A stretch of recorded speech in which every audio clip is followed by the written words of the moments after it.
Alright guys, so this is going to be, I would say, the first of hopefully many videos for the WalkedU Racing channel. And excuse me while I get used to this. This isn't normal practice for me. I'm trying to make some good quality videos for y'all. Got a gimbal, use an iPhone, but mainly channel, trucks, cars. I do a lot of cool stuff with that. Work on a modest budget. Work my ass off a lot, and YouTube career would be a lot cooler. So let's go ahead and do that. Now that's out of the way, let's get into what I wanted to talk about today for the first video. Something kind of cool. The 2020 Raptor I got for my wife. Want to do this as the first video just because I think it'd be cool. Get some good views. Hopefully get some people following along on the channel. Some people may know me. Others may not. So, a little bit of information on this truck. Is one of the very last 2020s there was in Texas. There's still a couple out there, mostly all black. 802A package. Interesting tidbit, this is actually the second Raptor my wife and I have owned. We had a 2018, which was actually in ruby red, the very similar color, the color that this one replaced. It was an 802A with the pano, had the same cheapo wheels on it, and carbon fiber option, all that cool stuff. And we'll get into what this one has equipped on it. There's a couple things I do like and a couple things I don't like, and then a couple things we'll be changing and doing. It's not going to be a whole lot that we're going to do to this build, but we'll be doing a couple things, and they'll be cool to some people. Some people they'll be, you know, you ruining a Raptor, whatever. I don't care. It's our vehicle. We enjoy it. Again, I apologize. I'm just learning how to use this gimbal, so if things are a little janky, a little messed up, I do apologize. But you should get some quick shots, and I'll probably switch off of it just to make things a little bit easier on my end. So again, this is a 2020 802A package truck. It does have the sticker package option on there, which I'm honestly not a fan of. I mean, they're actually really good high quality stickers. I'm not a fan of it. It's not something that I like. License plate bracket's going to get deleted. I've already taken all that shit off. Steps are probably going to go. We kept the steps on our 2018 that we had, but they'll probably go now. Me and my wife are used to, you know, bigger lifted trucks. My wife particularly is the one that's going to be driving this, and she just finds it cumbersome that the step almost actually gets in the way. So those will probably come off. I've already got a leveling kit for it. I'll show you in the garage here in a little bit, and I've already got wheels for it as well. It's literally almost mimicking the exact same thing we did to the 2018, just with the 2020. A lot of you may know these trucks, some of you may not, but there are some differences between the 2020 as well as the 2018, and they are the live valving on the shocks. So if you can actually see right here, there's a little control module, whatever you want to call it, that actually controls the dampening in real time of the shock. So basically electronics in the vehicle, you have different modes. They've added several different modes from 2018 that basically make the truck handle better, a little bit nicer, also make it a little bit more expensive. I haven't noticed a big difference between quality of the 2018 and 2020, nothing that jumps out at me. So I mean, it wasn't that crazy of a deal. We ended up selling our 2018, I keep going back to it, but we ended up selling our 2018 for more than what we paid for it. We paid sticker for it, probably put about $5,000 or $6,000 into it, and ended up selling it for about $1,000 more than what we had into it after putting 10,000 miles into it. I ended up selling that before the 2019s hit the lot, because the 2019s had the updates like the Recaro seats and then the live valve shocks that you see right here. So we actually came out ahead, but ever since we sold that truck, me and my wife have kind of always missed having a Raptor, and glad to have one back. I wanted to get one before they ran out. As far as modifications, like I said, I've already gone over the leveling kit. End up doing a set of 35-inch Toyo RTs, 35 by 1250s. They're just my favorite 10-ply tire. I just like the way they look, and they're a nice, good quality tire. We got some fuel Zyphers, 17 by 9s with a negative 15 offset, so they will poke a little bit out, and they're true beadlocks. We'll show you tomorrow. The truck is actually going to get PPF, full correction, PPF and C Quartz UK basically ceramic coating. That's what we do in all of it.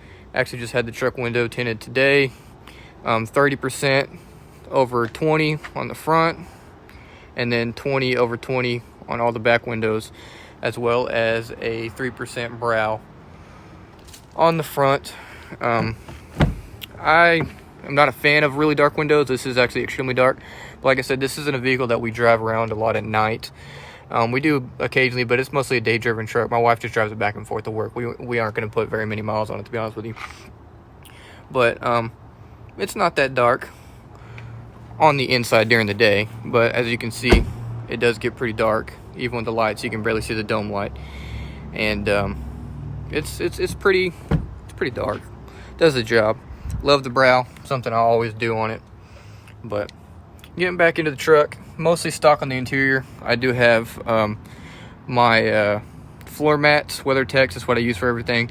I just don't like the factory Ford Raptor floor mats because they do this scuffing thing. No matter whenever you clean them, they'll scuff and leave streaks on them, and it's just not a fan of it. This truck, unfortunately, was one of the very last metallic reds left, and did not have the carbon fiber option. A little bit bummed out. So the carbon fiber option includes like carbon fiber door seal, whatever you want to call them. It'll have carbon fiber here, and then it will have carbon fiber on the shift knob, as well as the little hideaway cover. But it's not a big thing to us. It wasn't a deal breaker. It kind of sucked, but wasn't too concerned about it. I actually kind of like the leather shifter. It doesn't leave fingerprints as easy than the carbon fiber one did. You could clean the carbon fiber one, and the first time you went to go shift out of park, you had fingerprints on it. Another change was the seats. They have a little bit more bolstering. These are not the Recaro option seats. I didn't like how stiff they were. Also, I didn't want to pay the price tag, so y'all don't just think I'm trying to make an excuse for cheaping out. I'm not gonna lie, I didn't want to pay the price tag. We paid $1,000 under sticker for this, and I'll show you the sticker later. It was like $74,000 out the door, and I had a bunch in tax incentives. But I'm not too keen on this little insert. This was not a thing in 2018. It was all leather. You still had the silver striping in 2018, but you didn't have this cloth insert here. It's cool. It's different. It does break up the seat when you're looking at it, but all honesty, it's something that's growing on me.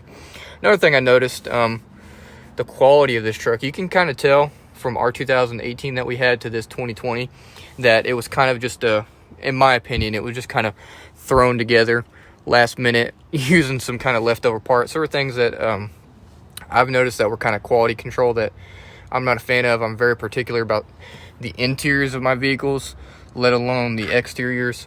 But there's little things, I don't know if you can see it, but like right here, there's a scuff on the plastic, and the trimming just doesn't meet up quite like even my truck. The last 3 vehicles we own have been 2 Super Duties. I have a 350 Platinum, and we've owned a 2018 Raptor.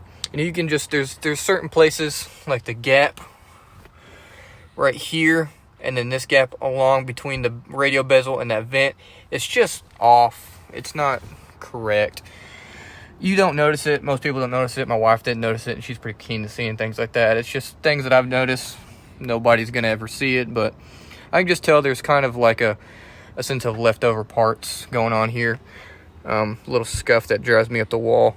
It's a little scratch on the glove box. I can replace that glove box. It's not a big deal, but little things like that for a brand new 2020 just kind of bothered me. But they had us by the balls because there really wasn't anything else that we could do. So moving to the back, show you the back window. Is a little bit darker. We didn't match the front. They're so dark it's hard to tell if they don't match. But a little bit darker. Same seat inserts. A lot of you have probably already seen Raptors if you're watching this video, but for you who don't, they got a couple options like heated seats in the back, different things like that. For some trucks, not all of them have it, but I mean, you got AC power. This is basically an old cigarette style, and then you've got USB ports back here. Pretty cool, neat little stuff. The front seats are heated and cooled, of course. Our 2018 had rear heated seats. These do not, so kind of a bummer, but it is what it is. Of course, I got floor mats for the back because I'm not a fan of these. we don't even really ever have anybody that rides in the back of our vehicles anyway, so it's not a big deal. But it is what it is. Got the rear seatbelt airbags and stuff like that. Kind of cool, kind of neat. Panoramic sunroof, all that good stuff. Neat. Moving around to the rear of this vehicle, I have no plans of doing exhaust or anything like that in the future, just because these trucks sound like ass. Love the motors in them. They're extremely quick trucks, especially once you get them tuned, which eventually we will tune this one like we did our 2018, and it's a pretty stout truck for what it is, especially with, you know, factory 34.5s. We'll end up putting 35s on it. But little things like here, we've done our LED license plate lights, stuff like that. These stickers, like I said, are going to get removed. $1,900 option I had to pay for because it was optioned out like that from the dealer. Going to go down the drain, but it is what it is. Move around to the driver's side. Typical Ford F-150, just a couple more options. See, we've put 600 miles on it so far. Enjoying it. I have noticed a couple things about the 10-speed from the 2018 that we had. They definitely made a probably a pump change in them, because this one does make a little bit of a whine, and it's not. This isn't the only truck. There's a bunch of 2020 F-150s that have the 10 speeds that have the whine, and those of you who have those trucks, even there's a couple of 2019s that have them. You'll hear it whenever you're taking off. It almost sounds like a very faint Pro Charger noise or something like that. It's weird. It's kind of annoying. I don't like it. You can really hear it. It's prevalent when you're in drive-throughs and stuff like that, getting food or, you know, bank or something like that. You can really hear it bouncing off the wall next to you. It's just kind of annoying for a $75,000 truck. There's nothing wrong with it because, like I said, there's a bunch that do it, but I mean, it is what it is. So this is just the first little video. Hopefully it's not too long. Hopefully I haven't lost y'all's attention. I appreciate y'all tuning in. I appreciate y'all basically putting up with my Christmas lights that are all janky and out that I got to get with. It actually looks like Mama's coming down the street right now in my truck, which y'all guys will see a video on that sooner or later. That's a 350 dually, 24s, 37s. It's actually the truck we'll use to tow a race car, tow the 28-foot with it, but that'll be a future video. She's probably not going to be too happy about being on camera anytime soon, but she'll get over it. Of course, tuned and deleted. But yeah, let me go ahead and take y'all into the garage and I'll show you what we've actually bought for this truck so far. So here's a leveling kit, iBox springs, like we talked about. This is their 2.5-inch leveling springs. You take the springs out from the original front coilovers, and these replace it. Gives the truck a 2.5-inch lift if it's a 17 to 18 non-live valve shock truck. So since this is a 19 to 20, this exact kit only does 1.7 inches of lift, which should make it a little level. Some people say it'll be nose high, which I don't believe, because 2018 I did 2.5-inch RPG collars on them, which are the spring perch mod. Worst thing ever. Don't ever do that. Spring perch mod, and it's set probably about a 1/2-inch nose high, being a 2.5-inch. So I don't see how this 1.7 is going to sit nose high, unless these trucks just sit a little bit higher, being the live valve shocks over the 17 to 18s. But I don't think it's going to be the case. It looks like it sits pretty nose low, and 1.7 inches isn't going to be it. But 17 by 9s, like we talked about, the Fuel Zypher wheels. I love these wheels. The last set we had on the Ruby Red Raptor, which I'll insert pictures of that truck, hopefully in this video. We did the beadlock rings. We actually did those in Ruby Red. We powdered them in Ruby Red, which matched the truck, which was, it was pretty cool. It took a lot of time to do, but it was something different, and it actually did look good. So I don't know if I'm gonna do this time. I might leave these all black.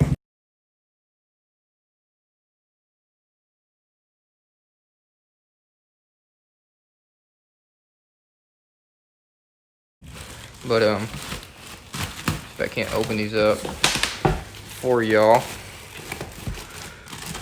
probably should do this ahead of time, but